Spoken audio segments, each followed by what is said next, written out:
प्यारे बच्चों, कैसे हो आप? उम्मीद है कि आप सभी कुशल पूर्वक होंगे। हमने जो लास्ट टाइम जो टॉपिक डिस्कस किया था वो वेपर प्रेशर की हमने बात की थी। तो हमारा टॉपिक सॉल्यूशंस के ऊपर चल रहा था। तो उसके अंदर जो वेपर प्रेशर की मैंने बात की थी, वेपर प्रेशर क्या होता है। Now we take up the vapour pressure of a liquid solution. जब हम सॉल्यूशन की बात कर रहे हैं, now we take liquid solution. In this case, when in a solution, solute and solvent both are liquid, then what happens? क्योंकि जब मैंने वेपर प्रेशर की कल डेफिनेशन दी थी, the pressure exerted by vapors over the surface of liquid is called the vapor pressure of the liquid। तो जब हम solution की बात कर रहे हैं, उस केस में हम क्या डिस्कस करेंगे इसके अंदर तो इसमें कि जो सॉल्यूशन है उसके अंदर मान लो सोल्यूट और सोलवेंट दोनों लिक्विड हैं। That means both solute and solvent get vaporized and the vapour pressure is due to both of the component, that is the called the vapour pressure of the solution. In this case जो solution होगा तो उसमें दोनों अगर liquid होंगे तो solute और solvent का जो वेपर प्रेशर जो ऑब्जर्व होगा वही इन दोनों के सॉल्यूशन के प्रेशर को रिप्रेजेंट करेगा। Now we take up the vapour pressure of a liquid solution. अगर हम लिक्विड जो जैसे मैंने यहाँ पे कंपोनेंट कहा कि लिक्विड सॉल्यूशन है, अब इसके अंदर दो पॉसिबिलिटी है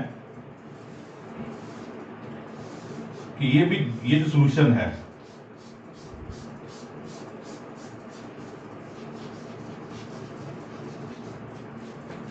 सॉल्यूशन में क्या है, सोल्यूट प्लस सोलवेंट।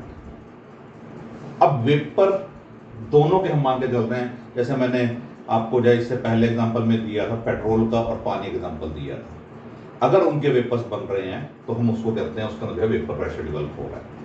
अब जब सोल्यूट और सोलवेंट है दोनों के वेपर्स बन रहे हैं तो दोनों के प्रेशर हो गया यहाँ पे लेकिन एक कम डेफिनेशन और रह गई थी मेरे पास जिसको हम कहते हैं वोलाटाइल। वोलेटाइल का मतलब क्या होता है कि जिसके रूम टेम्परेचर के ऊपर वेपर्स बन जाते हैं, that is called the volatile substance. क्या कहते हैं उसको, वोलाटाइल।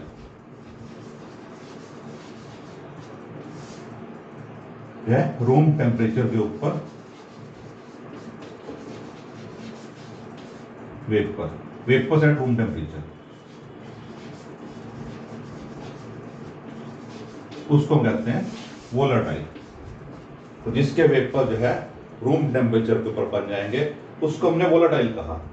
तो इसका मतलब क्या होगा, सॉल्यूशन के अंदर भी जिसके वेपर आसानी से बन जाएंगे, जिसके रूम टेम्परेचर के ऊपर बन जाएंगे, तो वो कंपोनेंट वोलाटाइल हो जाएगा। तो जिसके वेपर जल्दी बनेंगे उसकी वजह से और जिसके वेपर लेट बनेंगे उसकी वजह से हमारे पास अलग अलग प्रेशर की कंडीशन हो सकती हैं।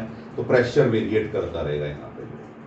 तो हमारा कंपोनेंट लेके चल रहे हैं vapour pressure of a liquid solution. तो सॉल्यूशन के अंदर आपका वोलेटाइल कंपोनेंट भी हो सकता है, नॉन वोलेटाइल भी हो सकता है। नॉन वोलेटाइल मतलब क्या हो गया, जिसके रूम टेम्परेचर के ऊपर वेपर्स नहीं बनते, उसको हम कहते हैं non volatile. But we are here supposing volatile. Volatile means पहले भी आपको डेफिनेशन आपको प्लस वन में बहुत अच्छे से क्लियर हुई थी मैंने कि वोलेटाइल आर दो सब्सटेंसेस हुज वो vapour formation will take place at the room temperature. जैसे पेट्रोल है, आपको मैंने नेल पॉलिश रिमूवर का एग्जांपल दिया था, तो वो भी एक वोलेटाइल सब्सटेंस है। उसके बाद हम लेके चलते हैं इसके अंदर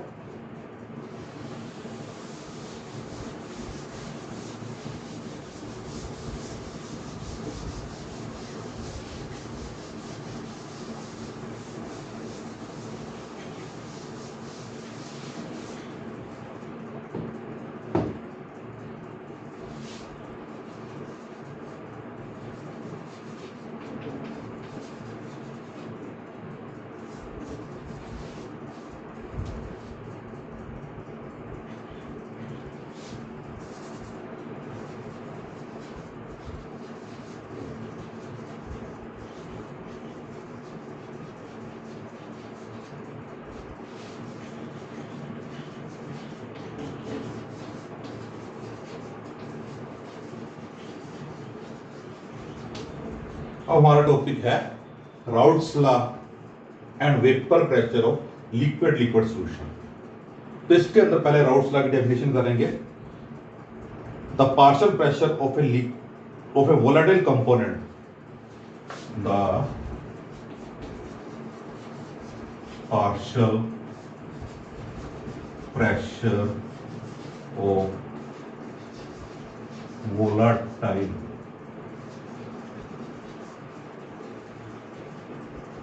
component present in a solution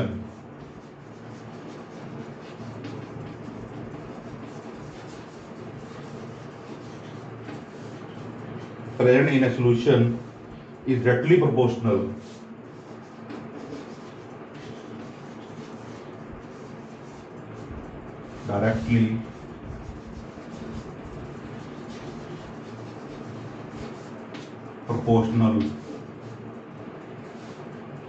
to the mole fraction of that component at a given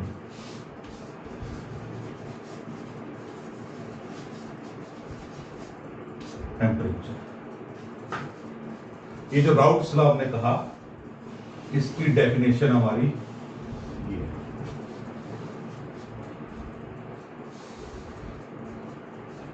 The partial pressure of a volatile component present in a solution is directly proportional to the mole fraction of that component at a given temperature. Volatile component and mole fraction, ये दोनों मैं आपको पहले जो है explain कर चुका हूं। वोलेटाइल कंपोनेंट, सॉल्यूशन के अंदर दो कंपोनेंट है, one is solute, other is solvent. तो इस केस में जो वोलेटाइल कंपोनेंट होगा उसका वेपर प्रेशर हमने नोट करना है यहाँ पे, उसका मोल फ्रैक्शन लेके चलना है हमने यहाँ पे। तो it is mathematically it is given by for a volatile component A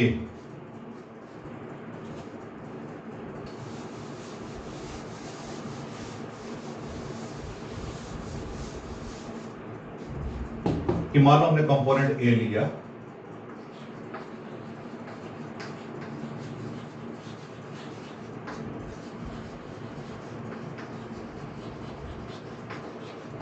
component A, then PA,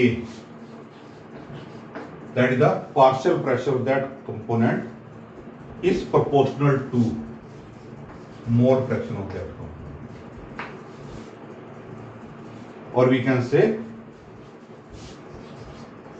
PA is equal to K into XA, where K is called the proportionality constant। क्या कहते हैं हम इसको? proportionality constant।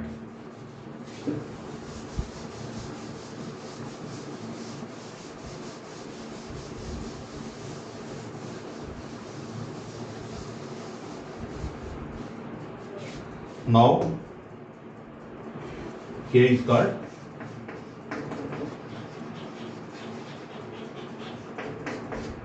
constant।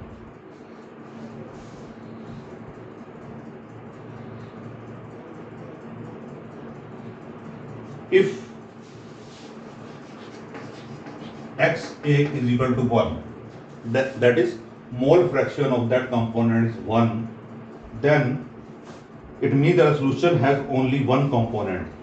It means solution has only one component।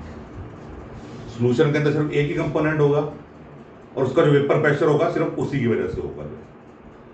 तो वहां पे आपके दो कंपोनेंट नहीं है, only one component is there. So in this case जो है, so under this condition the proportionally constant is equal to the vapour pressure of the pure solvent. तो यहाँ पे जो सॉल्यूशन है जब हमने कहा कि ये एक ही कंपोनेंट है तो यही सॉल्वेंट बन जाएगा हमारा। अगर ये जब एक ही कंपोनेंट होगा, ठीक है, उसमें सोल्यूट नहीं होगा, then it is only solvent. It means only one component is there. So when x a is equal to 1, then p a is equal to k into 1। और ये जो है मैंने उसके ऊपर एक p a के ऊपर 0 लगा दिया। ये 0 का मतलब क्या है कि ये प्योर सॉल्वेंट है हमारे पास जो है, कि सिर्फ क्योंकि हमारे पास क्या कहा था हमने, solution has only one component.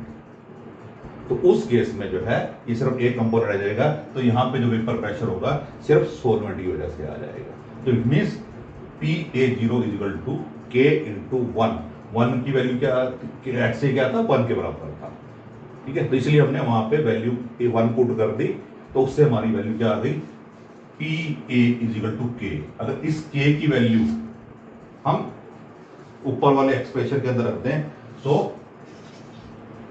इस एक्सप्रेशन के अंदर जो है अगर हम इस वैल्यू को पुट कर दें, then PA is equal to PA0 into x,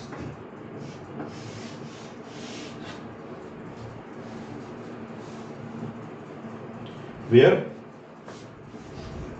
PA0 equals the vapor pressure of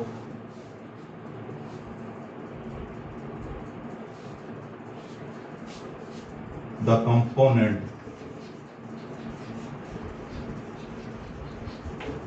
when present in pure form. कि जब वो प्योर फॉर्म के अंदर होगा तो वो जीरो नोट जिसको हम कहते हैं, तो हम यहां पे इसको ये मान के रखते हैं। तो ये एक कंपोनेंट का हो गया। सो ए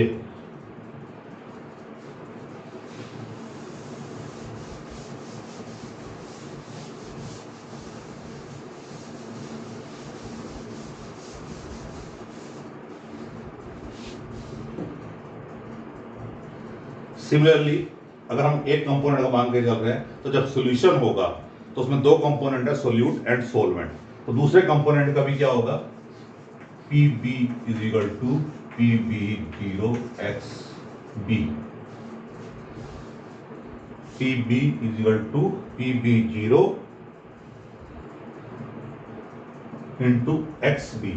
ये दूसरा कंपोनेंट अगर हम मान के चलते हैं, क्योंकि ये जब एक कंपोनेंट माना था तो हमने इसके बराबर माना था, कि मान लो दूसरा कंपोनेंट भी है तो हम इसको इस वे में मान लेंगे, ठीक है। तो इसके बेस के ऊपर जो है PA is equal to this one and PB equal to, और इसके अंदर जब सॉल्यूशन की बात करेंगे हम जो है, तो अब सॉल्यूशन क्या होता है,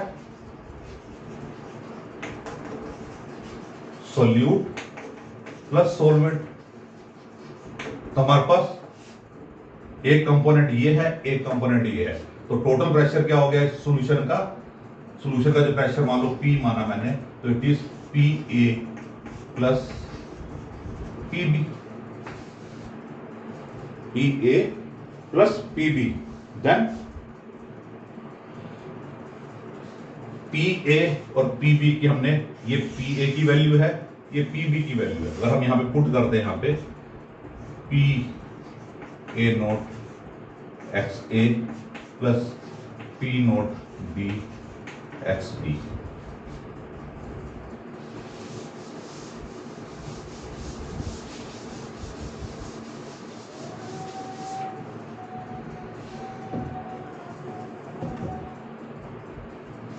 ठीक है।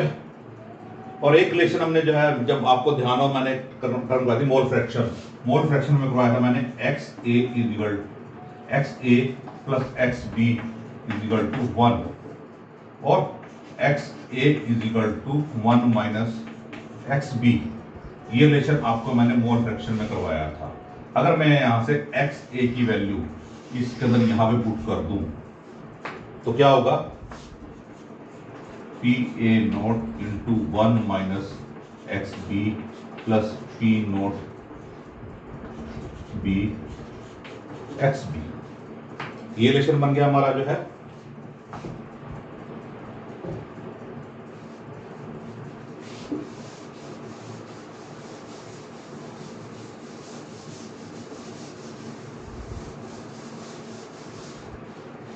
तो अगर मैं इस ब्रैकेट को खोल देता हूं, it becomes P A naught minus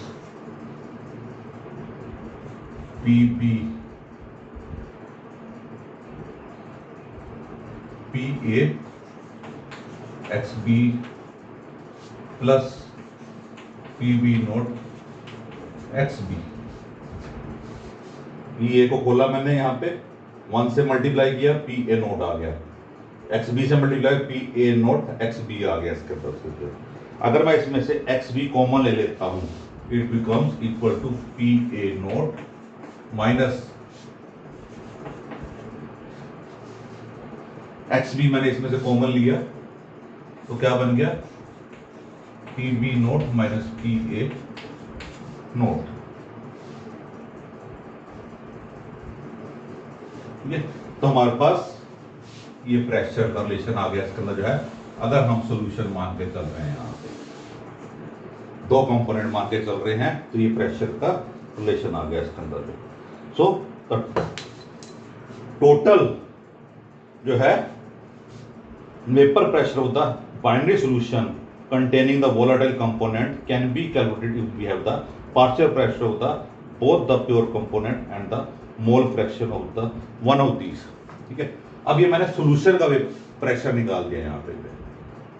तो इसके अंदर जो है मेरे पास अगर दोनों कंपोनेंट का प्योर स्टेट के अंदर प्रेशर हो और एक कंपोनेंट का मोल फ्रैक्शन हो, तो मैं यहाँ पे सॉल्यूशन का प्रेशर निकाल सकता हूँ। तो ये राउट्स लॉ के बेस के ऊपर डेफिनेशन आई इसका जो है। तो ये राउट्स लॉ था, ठीक है, जब हम लिक्विड मान के चल रहे हैं। तो इसके आगे का टॉपिक नेक्स्ट वीडियो में। Thank you.